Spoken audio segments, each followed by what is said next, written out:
स्वागत है आपका एपिसोड 7 में, जिसमें हम जानेंगे how to structure calisthenics workout. ये वीडियो काफी है आपको अपना वर्कआउट सेट करने के लिए, इसलिए सिट बैक एंड रिलैक्स, अच्छे से इसको समझिएगा जिससे आप लॉन्ग टर्म ट्रेन कर पाएंगे। लास्ट वीडियो में मैंने जैसे आपको बताया था कि कैलिस्थेनिक्स स्टार्ट करने के लिए बहुत ज्यादा आपको सोचना नहीं है, बस enter into the process. But long term game में रहने के लिए और अपने गोल्स को अचीव करने के लिए एक स्ट्रक्चर होना बहुत जरूरी है। इसलिए इस वीडियो में मैं आपको ब्रेक डाउन बताऊंगा कैलिस्थेनिक्स के स्ट्रक्चर का, चाहे आप बिगिनर हो या काफी टाइम से कैलिस्थेनिक्स प्रैक्टिस कर रहे हैं। ये वीडियो आपके लिए रामबाण होने वाला है, बहुत काम आएगा। Step 1, assessment. आप अपने करंट लेवल का असेसमेंट करो, जिससे आपको एक बेस लाइन मिल जाएगी।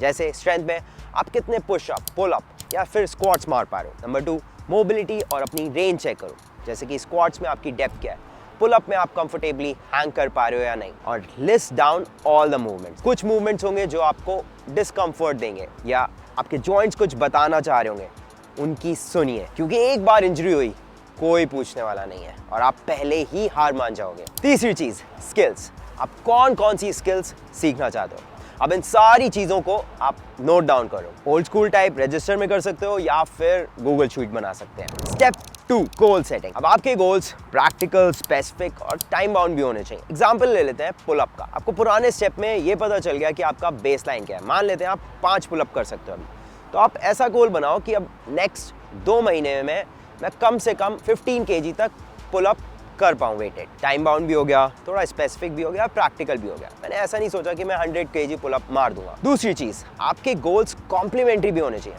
अब उसका क्या मतलब है, जैसे अब मैं पुल अप से अपना मसल बढ़ा पाऊंगा, मसल बढ़ रहा है तो मेरा स्ट्रेंथ भी बढ़ रहा है, वो कॉम्प्लीमेंट करेगा आगे जाके स्किल्स ट्रेनिंग में भी, क्योंकि हम स्ट्रेंथ बढ़ा पा रहे हैं। लेकिन अगर आपने ये सोच लिया कि अब मैं 50 kg का पुल अप भी मारना है, मुझे 10 किलोमीटर मैराथन में भी बेस्ट टाइमिंग देना है, ऑब्स्टिकल रेसेस भी करनी है, तो आपके इंजरी के भी उतने ज्यादा चांस। एक चीज समझ लो, आप एक चीज में अगर प्रोग्रेस करते हो तो दूसरी चीज में आपको रिग्रेस करना पड़ेगा।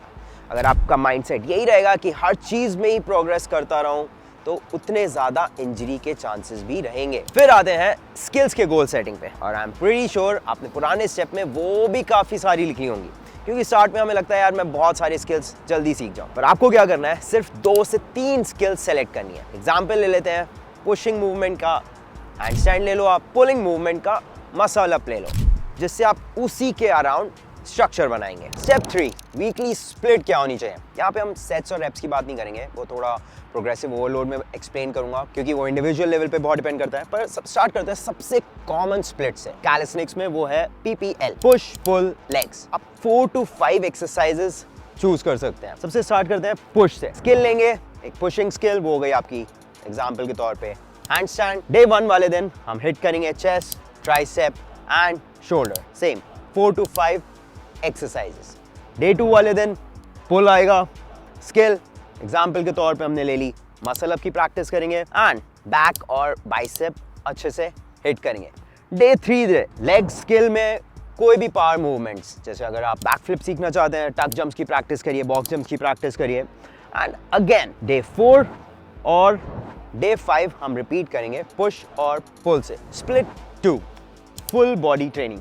राइडिंग थोड़ी सी खराब है, पर आइडिया है, समझ आना चाहिए। इसमें हम पुश पुल साथ में करेंगे। Day 1 skill work only.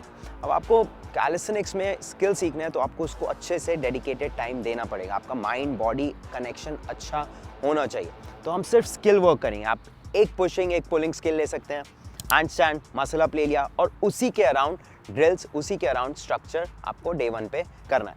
Day 2 legs, squats, unilateral movements, calf raises, toe raises, you can include those. Day 3 hypertrophy work, जहाँ पे आप मसल गेन, स्ट्रेंथ और एंड्योरेंस पे काम करेंगे अपनी।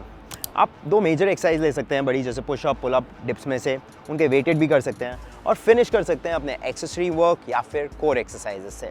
एक्सेसरी वर्क क्या होता है कि आपने जैसे बाइसेप कर्ल्स अलग से लगा लिए, रिस्ट एक्सटेंशन पे काम कर लिया अलग से, तो ये आपकी एक्सरसाइज हो गई एक्सेसरी। डे 4 स्किल वर्क वापस से करेंगे। एग्जाम्पल लिया था हैंडस्टैंड, मसल अप्स का, तो आप उनके ड्रिल्स फिर से प्रैक्टिस करेंगे, या फिर अगर आप फ्री स्टाइल में इंटरेस्ट हैं तो फ्री स्टाइल की भी प्रैक्टिस कर सकते। लास्ट आता है डे 5, फिनिश करेंगे फुल बॉडी से ही पुश पुल लेग्स का, बट उनका light over. Split number 3, vertical and horizontal movement. अब पहले जानते हैं वर्टिकल और हॉरिजॉन्टल मूवमेंट्स होते क्या। हॉरिजॉन्टल मूवमेंट्स हो गए जैसे ऑस्ट्रेलियन पुल अप्स या फिर पुशअप्स। और वर्टिकल मूवमेंट्स हो गए आपके ओवरहेड मूवमेंट, जैसे shoulder presses, pike pushups, pull-ups, ये आपके वर्टिकल मूवमेंट्स हो गए। सेम चीज स्किल्स में भी आती हैं, जैसे कि लीन प्लांच होल्ड, फ्रंट लीवर होल्ड, ये आपके हॉरिजॉन्टल हो गए।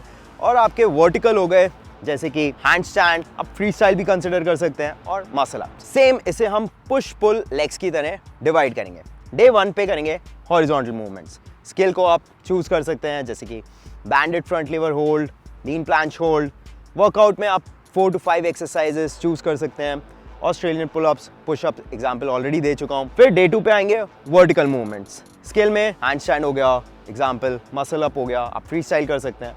और सेम वर्कआउट में आप वर्टिकल मूवमेंट्स जैसे कि pull-ups, shoulder press, pike pushups, ये सब इंक्लूड कर सकते हैं। डे 3 पे आएंगे, लेग्स करेंगे, squats, unilateral movements, raises, fine, leg extension, leg curls. ये मैं आपको PPL में भी जरूर बोलूँगा। ये दोनों बहुत ही प्यारी एक्सरसाइज हैं to grow your quads and hamstrings. फिर डे 4, डे 5 फिर से रिपीट करेंगे हॉरिजॉन्टल एंड वर्टिकल मूवमेंट से।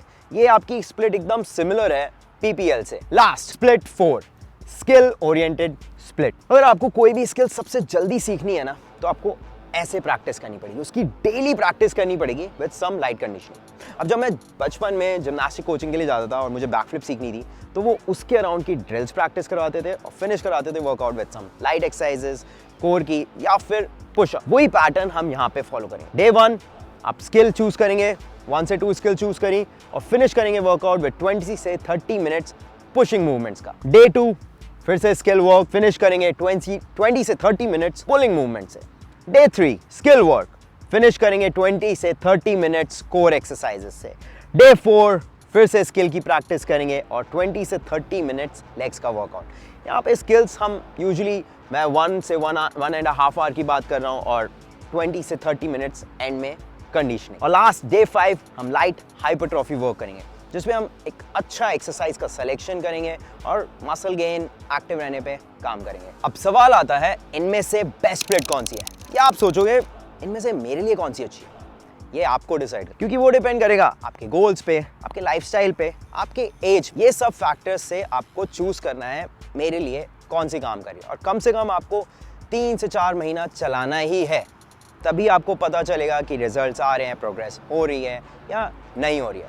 लोग तो काफ़ी स्टडीज़ दिखाते रहेंगे कि PPL लगा लो, फुल बॉडी ट्रेनिंग लगा लो, और अगर लॉजिकली देखा भी जाए तो कैलिस्थेनिक्स में आप फुल बॉडी ही ट्रेन करते हो। चलिए जी, अब आपने अपना वीकली वर्कआउट स्प्लिट तो सेट कर लिया, लेकिन हर हफ्ते सेम सेट्स, रेप्स, एक्सरसाइजेस करके आप मसल गेन और स्किल गोल्स जल्दी अचीव नहीं कर पाएंगे, वरना बस एक फॉर्मूला होता और फिजिक तैयार। इसलिए आपको अपने वर्कआउट प्लान में कुछ चीजें बदलनी पड़ेंगी, जिससे आप मसल ग्रोथ और स्ट्रेंथ में इंप्रूवमेंट देख पाएंगे। अब इसी से आता है नेक्स्ट स्टेप, प्रोग्रेसिव ओवरलोड। आपको हर हफ्ते थोड़ा थोड़ा स्ट्रेस बढ़ाना है बॉडी पे, जिससे डिफरेंट स्टिमुलस मिल सके मसल को और उसको मोटिवेशन मिल सके ग्रो करने की। इसको एकदम ऐसे समझो पौधे को पानी देने की तरह। ज्यादा दिया तो भी मर जाएगा, कम दिया है तो भी धीरे धीरे मर ही जाएगा।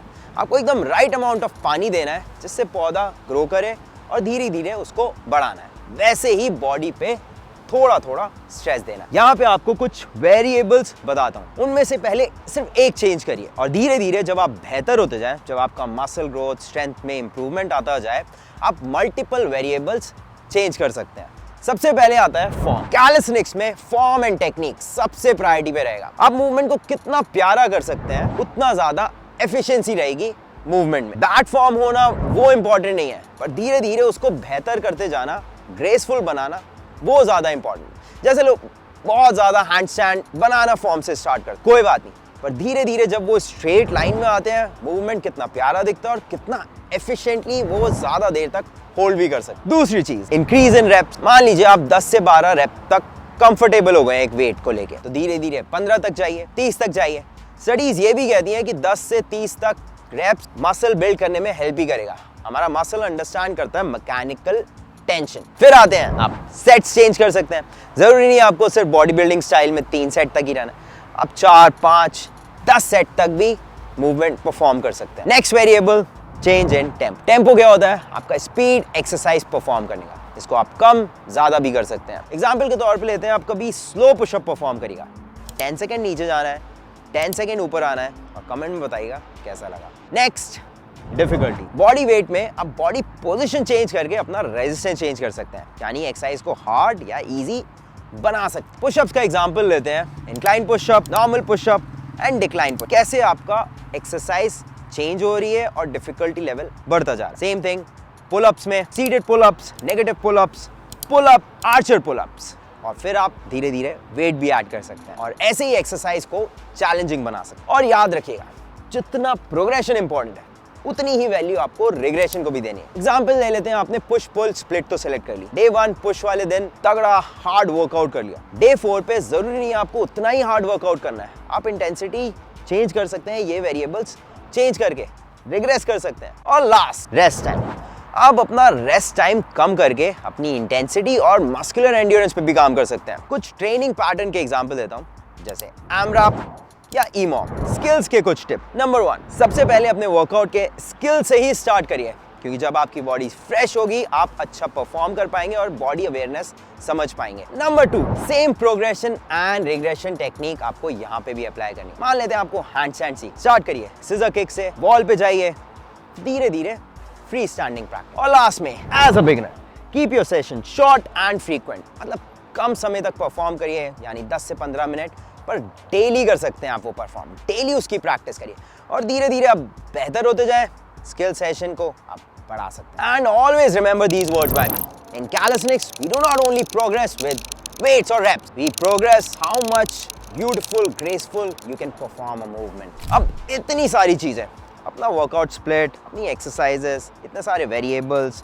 ये सब याद तो रहने नहीं वाला है। क्या करना है, ट्रैक योर प्रोग्रेस, बहुत इंपॉर्टेंट स्टेप। जैसे मैंने बताया था, आप अपना रजिस्टर बना सकते हैं ओल्ड स्कूल स्टाइल, या फिर गूगल शीट में लिखना स्टार्ट करिए, कितने रेप्स मारते हैं, कितने सेट्स मारते हैं एक्सरसाइज के, क्या वेट उठाते हैं, स्किल्स में कितना प्रोग्रेस कर पाए हैं, ये सब चीजें नोटेड डाउन, जिससे आप हर 4 से 6 हफ्ते में अपनी प्रोग्रेस चेक कर सकते हैं। अगर सब कुछ अच्छा चल रहा है, कंटिन्यू करिए, कीप पुशिंग फॉरवर्ड। अगर प्लेट्यू हिट हो गया है, थ्रेशोल्ड आ गया है, तो you have to switch things up. देखिए क्या चेंज करना है। आखिरी step, 2 big important hours, rest and recovery. अब ट्रेनिंग में काफी बार जॉइंट पेन होता है, रेगुलर मसल सोरनेस, ये सब होना बहुत अच्छी बात नहीं है, तो आपको अपनी बॉडी की सुननी है और उसके अकॉर्डिंग आपको रेस्ट भी लेना है। ऐसा नहीं है कि बस पेन में करे जा रहे हैं, that is not smart training. और दूसरी जगह कहते हैं ना, आप जिम में जाते हैं, मैकेनिकल टेंशन प्रोवाइड करते हैं, मसल ब्रेक डाउन करते हैं, और जिम के बाहर असली ग्रोथ होता है आपकी स्लीप, आपके न्यूट्रिशन हैबिट्स कैसी हैं उसकी वजह से। एक एग्जांपल देता हूँ, एक दिन आप बिना नींद पूरी करिए अपनी ट्रेनिंग करिए, और एक दिन अच्छी नींद पूरी करके आप अपनी ट्रेनिंग करिए, आपको डिफरेंस समझ आएगा कि आप कितने अच्छे से वेट पुश कर पा रहे हैं, कितने अच्छे से स्किल्स की प्रैक्टिस कर पा रहे हैं। तभी आपको समझ आएगा एक अच्छे न्यूट्रिशन और अच्छी नींद की अहमियत। सो गाइस, ये था step by step video on how to structure your calisthenics programme.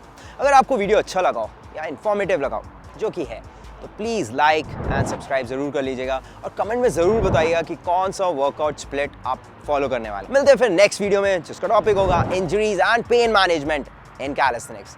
Let's go. Create करने के लिए सेट कर।